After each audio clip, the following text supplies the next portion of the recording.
What if one of these old-looking nickels sitting in your collection is hiding a detail that most people would completely miss? These coins may look scratched, worn, dirty, and almost ordinary, but Jefferson nickels can sometimes become surprisingly interesting when collectors discover unusual minting errors, rare varieties, or exceptional preservation. And today, I have 6 different nickels to examine.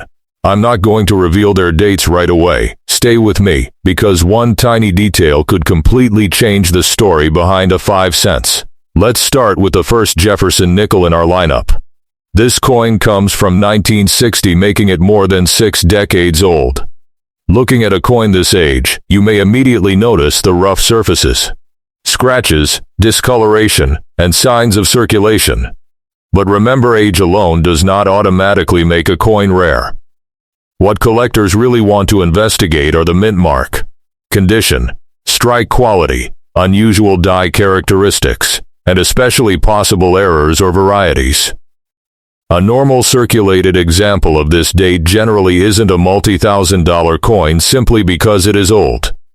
However, if a coin like this turns out to have a major authenticated minting error, an unusual variety, or an exceptionally high-grade certification, the story can become dramatically different. That is why collectors should never judge an old nickel only by its appearance. A coin that looks rough can still deserve a closer inspection, and in an extraordinary discovery, values in the $4 range or higher could become part of the conversation, but only with strong authentication and a genuinely rare feature.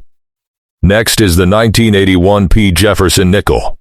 The P mint mark tells us this coin was struck at the Philadelphia Mint. At first glance, this may look like an ordinary circulated nickel, especially if the surface is rough and the details have been worn down over the years.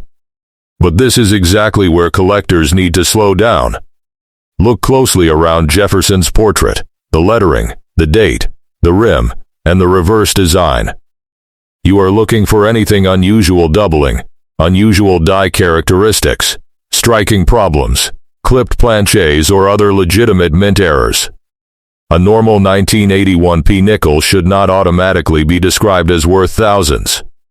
But if a supposedly ordinary coin contains a rare and authenticated error, its value can change dramatically. In a sensational discovery, collectors might investigate possibilities reaching several $1,000s, and an exceptional certified example or major error could potentially attract attention around the $5,000 level or beyond. The lesson here is simple: never assume that a common-looking nickel has nothing to investigate. Now we come to the 1970 Jefferson nickel. This coin is especially interesting for anyone who enjoys searching older pocket change and inherited collections. After more than 50 years, many examples show scratches, dark toning, flattened details, and other evidence of circulation. But condition is only one part of the story. The important question is whether this particular coin has something unusual that separates it from millions of ordinary examples. Check the date carefully. Inspect the lettering. Examine Jefferson's portrait and pay attention to the edges and overall strike. If you discover a legitimate minting error or an extremely unusual variety, professional authentication becomes extremely important. A normal worn 1970 nickel is not automatically worth $7,000. But a major authenticated error or exceptional rarity could make the coin dramatically more interesting to collectors. For a truly extraordinary example, a $7,000 plus valuation scenario might be investigated, but viewers should understand that this would require a rare feature and strong market evidence, not simply an old or rough surface. Here we have another Jefferson nickel from the 1980s, the 1985 issue. Some collectors might look at a coin from this period and immediately think, this is too modern to be valuable. But that assumption can be dangerous. Coin collecting is not simply about age. A newer coin can become valuable because of an unusual mint error, an important variety, an extraordinary grade, or a very limited population in top condition. On a circulated 1985 nickel, scratches and wear can obviously reduce collector appeal. But those imperfections also make it important to examine the coin carefully rather than making a quick judgment. Look for unusual doubling, missing design elements, off-center strikes, planchet problems, and other characteristics that could indicate a genuine minting error. If a spectacular error were authenticated, a coin like this could potentially attract serious collector interest, with extraordinary cases entering the $2,000 or even higher range. But remember, that kind of value belongs to exceptional specimens, not every 1985 Jefferson nickel. Our fifth coin is the 1981 D Jefferson nickel, carrying the D mint mark associated with the Denver Mint.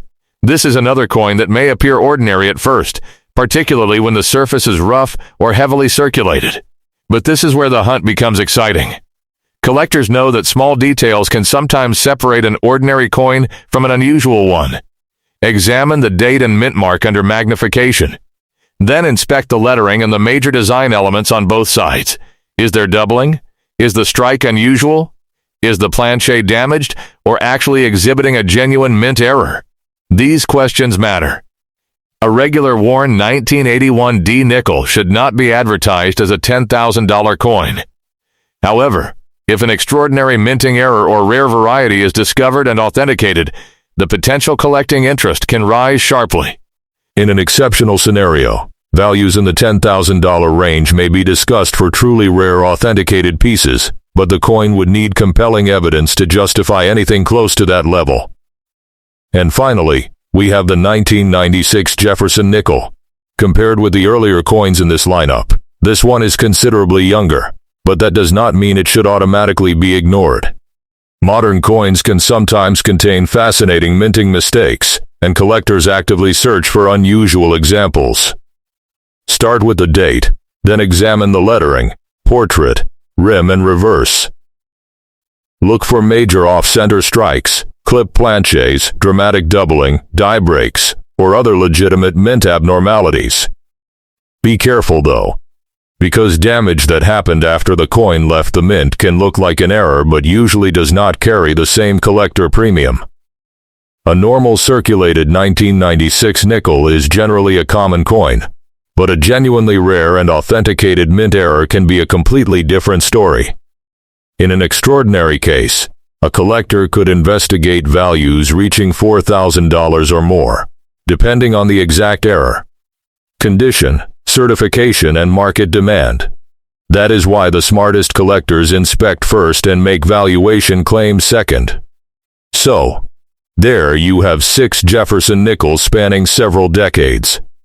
The biggest lesson is that the date alone does not tell the whole story. A scratched or rough coin is not automatically valuable, and a newer coin is not automatically worthless. What matters is what you can prove: mint mark, variety, error, condition, authentication, and actual market evidence.